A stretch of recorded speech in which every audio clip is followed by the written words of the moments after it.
Okay folks, let's get right back at it.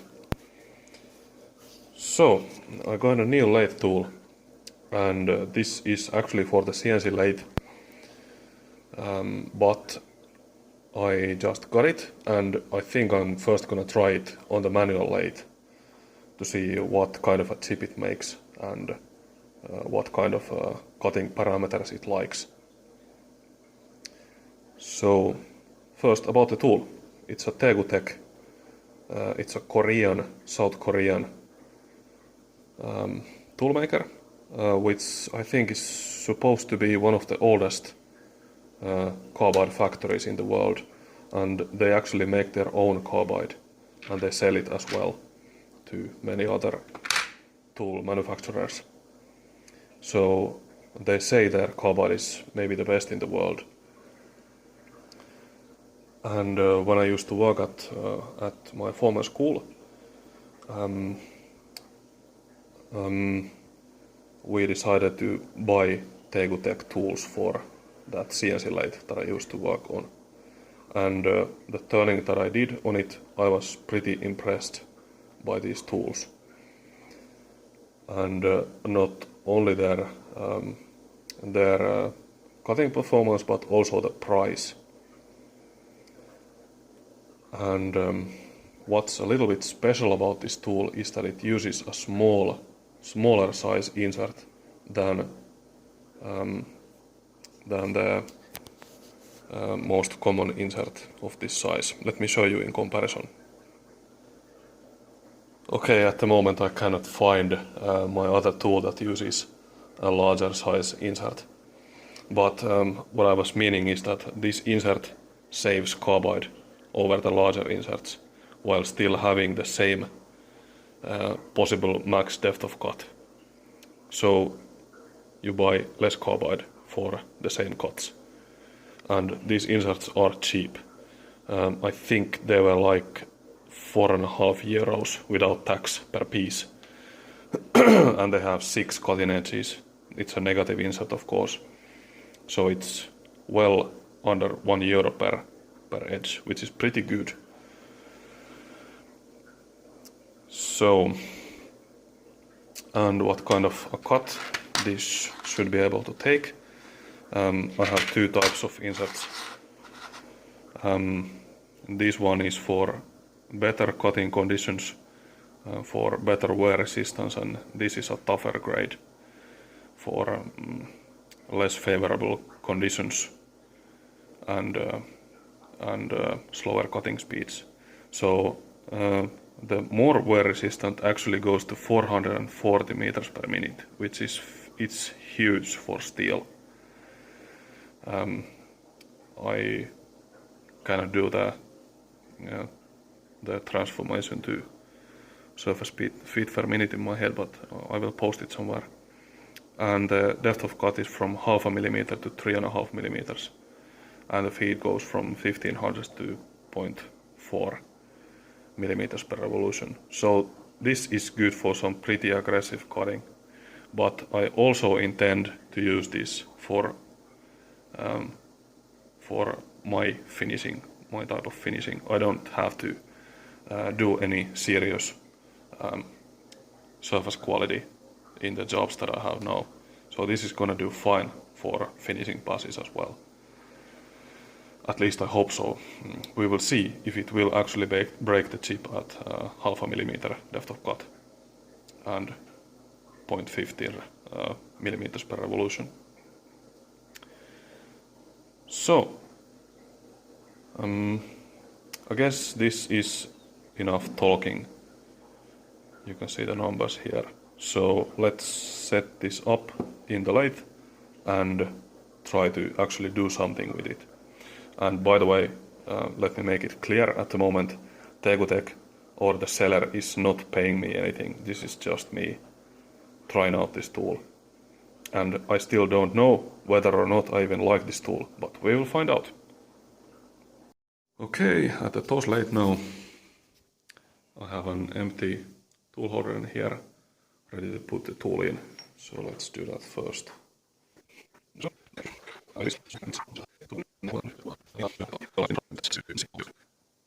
So let's start. And while it's warming up, let me find something to test the tool on. Okay, I found a pretty nice piece of stock, and I want to use this because it's so large, so that I can utilize the high cutting speeds that the inserts should take. And the piece needs to be large because my lathe will only go to 1000 RPM.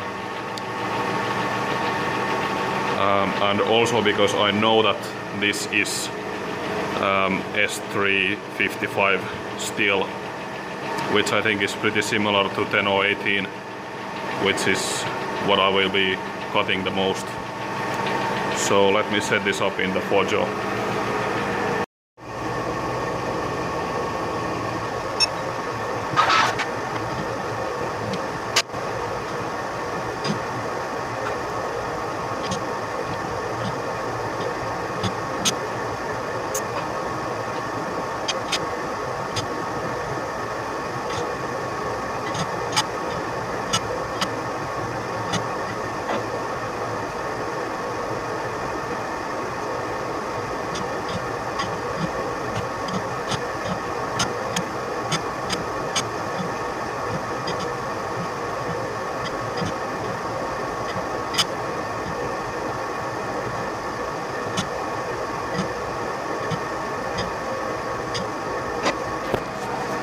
Just a little bit of forge practice. I remember one line here is less than a half of the lines in a thousandths indicator.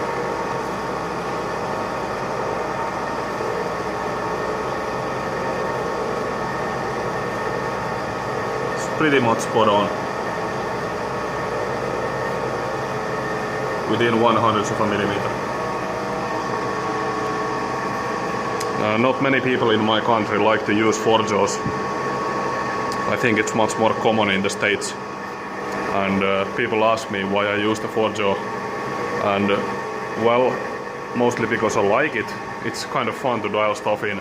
It really bothers me when I use a 3-jaw and I know that the piece is not running true. Especially if I have a part that I need to turn. It just hurts to put it in a 3-jaw and just assume that it's running through, because it's not. I really like to take the time and set up a 4-jaw.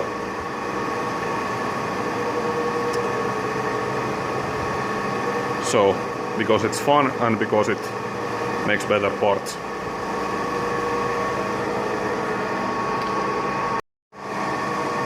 And yes, I am aware that you have to dial stock in more than just one spot, because when it's running through here, doesn't mean that it's running through here or that the face is running through. But I don't care, because this is just a sacrificial test piece. Let's see how it turns. 360 RPM. Pretty good. Not perfect, but good. And the first thing to do is to face. And this is one of those high wear resistant inserts, and it's not good for interrupted cuts like this one, so I'm taking this low. And let's select the feed. Let's try, and the cross feeds are half what you see in this. What you see here. So 0.44 is actually 0.22. So I think we'll go with A and 4.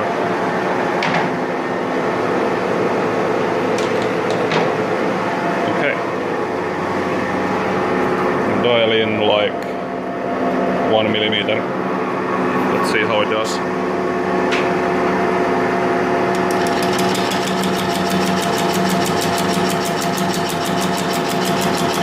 Okay, this is boring. Let me face this off. Okay, let's start with facing actually. The face is now cleaned, and I have dialed in 500 RPM, which gives a cutting speed of 236 meters per minute, which is, I think it's the fastest that I have ever turned steel. So let's feed in 1.5 millimeters, and let's see. Let's start with that, and I still have the same feed.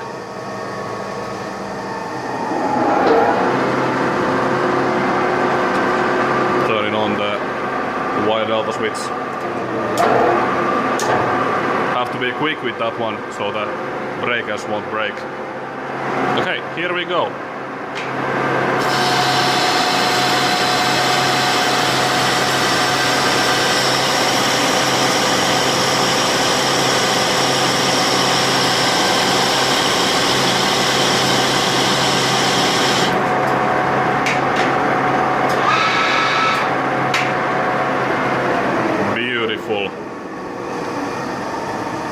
Really nice chips. And the finish is also beautiful. Very nice so far. Let's try 2.5 millimeters. Half, 1 and 2. I think this is how far I'm gonna go with the face.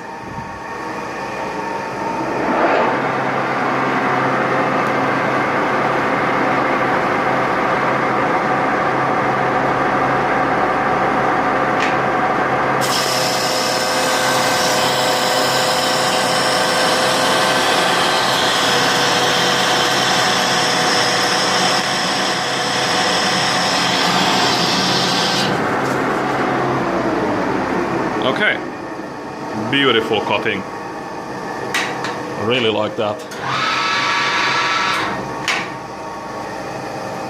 Very nice short chips.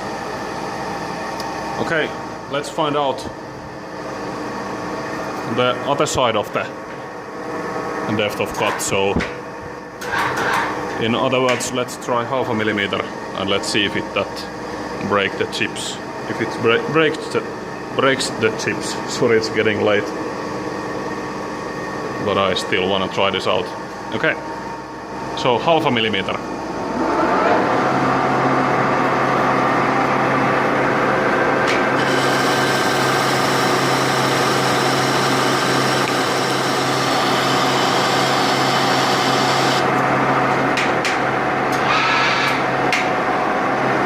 Okay, I would call that a safe chip break. They're certainly longer, but they do break, so that's fine as well. Now let's go for the OD and change the feed. So the range was from 0.15 to 0.4. So I think we will try, let's try 0.28. So this would be roughing now.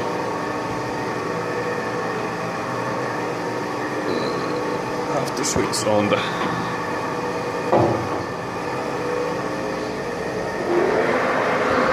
so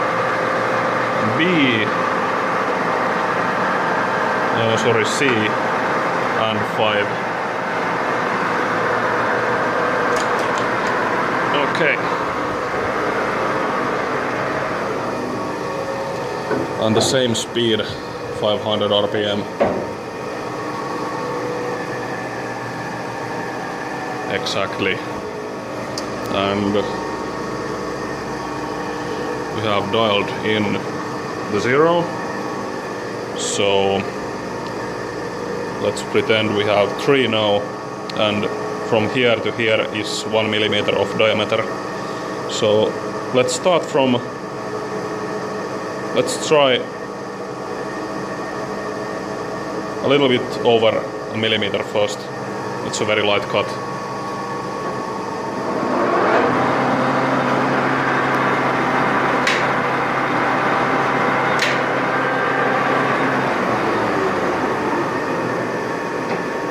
Okay, retry.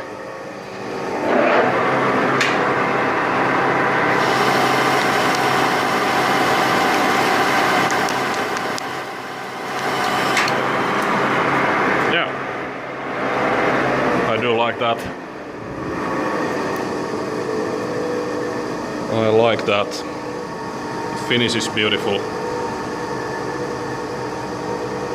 So let's try 0.5 millimeter, which is here.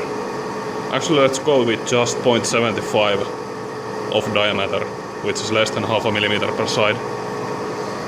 Let's see if this still breaks.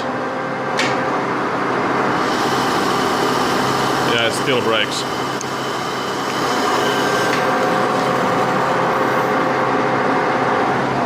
Okay, very happy with the low end performance. Now let's try something a bit more heavier. Let's go for 2 millimeters of diameter, which is here.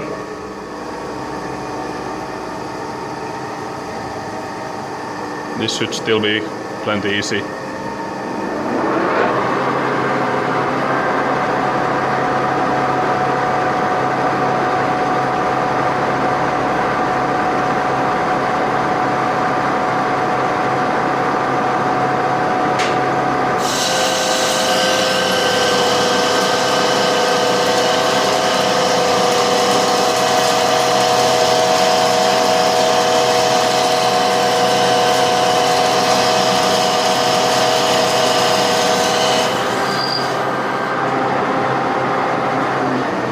Okay, still very good.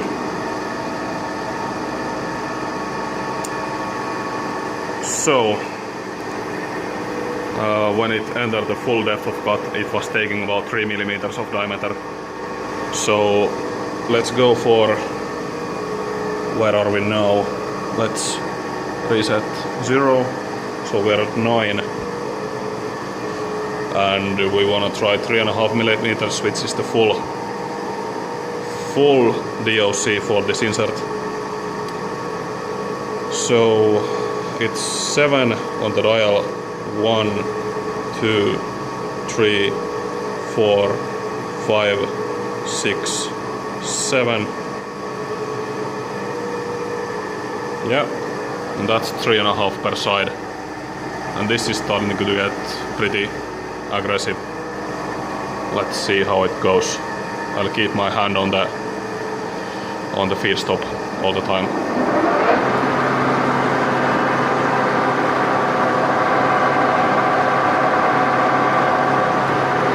Okay, and I think this is the last cut. Let's see.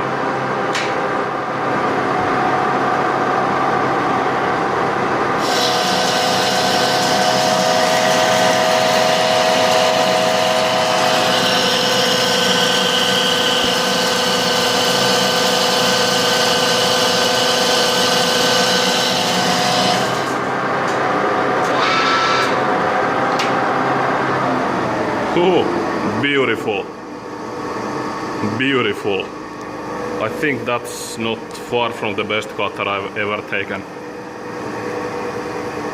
Nice chips.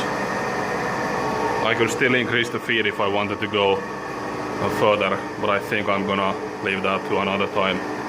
I think this proves the point. But let's do one more test. Let's take 0.5 millimeter and slow down the feed to 0.14, which would be a very fine finishing pass. So B and 5. Let's see how we do. Almost out of phone memory. I mean phone battery.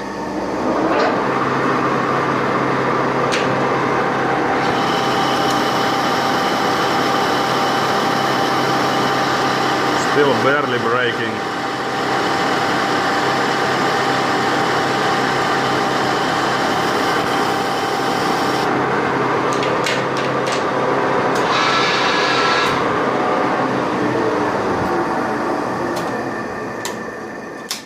And inspect the results, which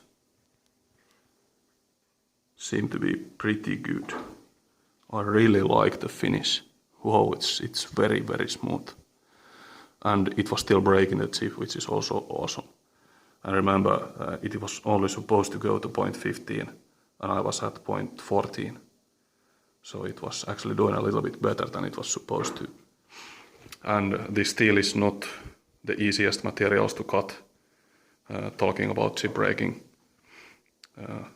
The chips really do not like to break on this steel. So it was really doing good. So I might also say that I'm maybe even a little bit amazed. I really like how it cuts. Now the final thing to see is how long the insert life will be. And I have almost 1,000 parts that I'm gonna cut with this tool. So that's where I'm gonna really see how the inserts last. But I know I have many inserts that wouldn't take the cutting speed that I was using here. Even for these cuts that I took now, they would just break away. And at least for now, this tool held it without any issues. And according to the specs, it could actually still go almost twice as fast. So that's pretty incredible. So if the insert life is okay, I think I would really recommend trying out these tools. And actually they also have a pretty nice offer at the moment.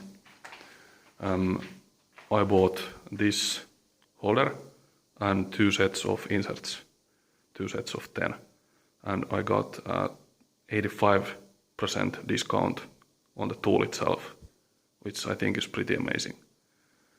And also considering that the inserts are not expensive at all themselves, and they should be really good, and the tools are also really good. So if you're located in my country, which is Finland, this tool is sold by Knorring. I think it's one of the oldest tool selling companies in my country. And they have a pretty good customer service as well. So, to end this video, I still want to say that absolutely no one is paying for me for this video, and I did not get discount for these tools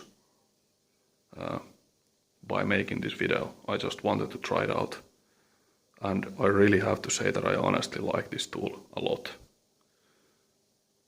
as far as these tests show. So we will see how they do in the serious use, but for now, very impressed. And I also kind of like how the machine handled the last cut. But I think it still could have taken a little bit more, well, quite a bit more actually. But I'm not gonna push anything further today. So, thank you for watching. I hope you liked this video.